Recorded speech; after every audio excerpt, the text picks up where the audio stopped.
सारे लोग इस बात में इंटरेस्टेड रहते हैं कि वो आपके बारे में, पर्सनल लाइफ के बारे में, या आपके साधना की जो भी, जिस तरह से भी आप एनलाइटेंड हुए हैं, वो जानना चाहते हैं। तो ये क्यूरियोसिटी भी अक्सर सीकर्स को रहती है।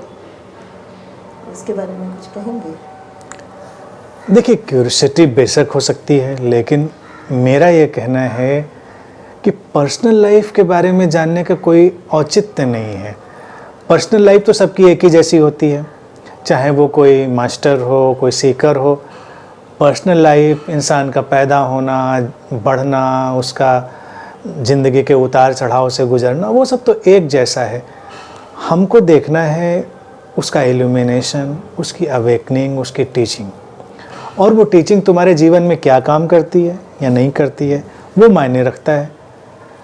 बाकी उसको वॉच करें, उसकी हिस्ट्री जानने की इच्छा है तो खोजें उसको, क्योंकि अगर वो भी बताता है तो वो भी एक स्टोरी ही होगी। मतलब everything is a kind of story. तो स्टोरीज में हम इतना यकीन क्यों करना चाहते हैं? और फिर मुझे लगता है किसी इंसान को जानने के लिए उसके साथ घंटे 2 घंटे रहना भी काफ़ी होता है। 3 घंटे तो मुझे लगता है बहुत ज़्यादा है। और ज़्यादा मौका मिल जाए, अगर आप उसको ऑब्जर्व करते हैं तो उसके बारे में सब कुछ समझ सकते हैं। उसकी लाइफ स्टाइल क्या है, उसका ढंग क्या है, रिएक्ट करने का, रिस्पॉन्स करने का क्या तरीका है, उसमें रुचि ज़्यादा होनी चाहिए।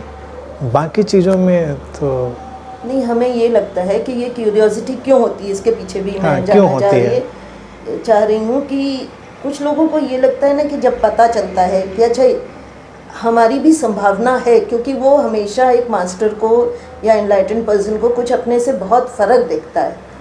तो जब उसे उसकी लाइफ की भी, उसके भी अप्स एंड डाउन्स पता चलते हैं तो उसको लगता है हाँ, अगर इनके जीवन में भी ऐसा हो रहा है तो मतलब हम भी, मेरे लिए भी कहीं कहीं कोई रास्ता है, कहीं अगर इस ढंग से वो देखता है तब तो बहुत अच्छा है।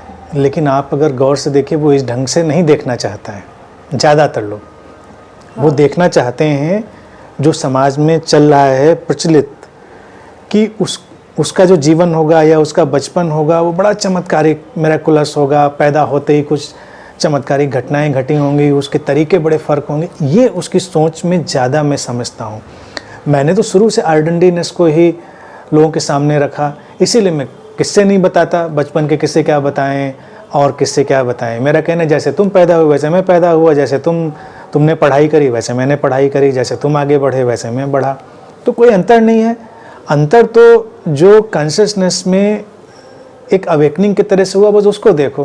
कहानी सेम है, लेकिन जो गुरुओं को लेकर कहानियाँ प्रचलित हैं, आप देखिए वो चमत्कारिक कहानियाँ हैं कि पैदा होते ही उनके साथ कुछ ऐसा हो गया, कोई पैदा होते ही गीता बोलने लग गया, कोई पैदा होते ही चमत्कार करने लग गया।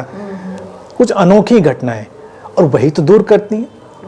अगर कोई इंसान तुमसे अलग ही पैदा हुआ, फिर तो तुमसे अलग ही हो गया ना। फिर आर्डेंडी पर्सन के लिए तो कोई होप नहीं रही। आर्डेंडी पर्सन के लिए तो होप ही तब है कि जब वो नॉर्मल चल रहा है सब कुछ। तो मैं तो ये शुरू से कह रहा हूँ। नहीं, वही है कि जब आप किसी मास्टर को देखते हो, वो अब अगर उसके सामने कोई तकलीफ आई और वो थोड़ा सा दुखी हुआ, तो आपको लगता है कि हाँ, इट इज़ ह्यूमन, हमें भी होता है।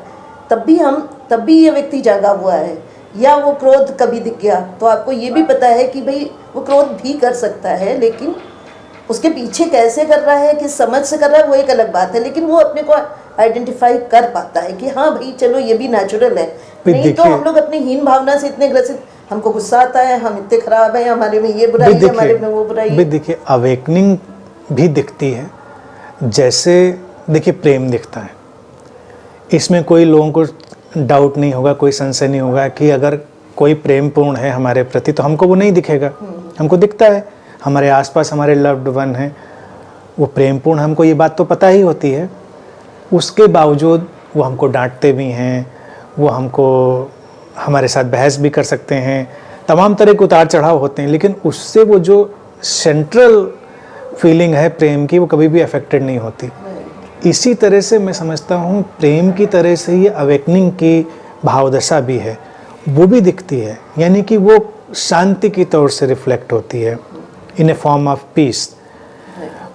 एक व्यक्ति है जिसके चारों तरफ एक सर्टेन काइंड ऑफ पीस है, लेकिन फिर भी कभी कभी उतार चढ़ाव हो सकते हैं, क्योंकि दे हैपन एक्चुअली। परिस्थिति आई तो उसमें क्या रिस्पॉन्स निकलेगा ये तो उस परिस्थिति पर निर्भर करता है। वो प्लास्टिक फ्लावर तो है नहीं, इतना क्राफ्टेड तो है नहीं। जो लोग इतना क्राफ्टेड हो जाएं, बिल्कुल उस तरह से बन के बैठें, तो वो चीज़ों को मैनिपुलेट भी कर सकते हैं कि हमको कोई भावना नहीं पकड़ती, हम किसी चीज़ पर रिएक्ट नहीं करते। लेकिन ये तो आर्टिफिशियलिटी हुई। नेचुरलनेस ये है कि आप नेचुरली ज़िंदगी को जीते हैं, लेकिन फिर भी शांति आपका गुणधर्म है, जैसे प्रेम गुणधर्म है, वो दिखता है। वो देखना ही बड़ा इम्पोर्टेंट होता है, मुझे लगता है।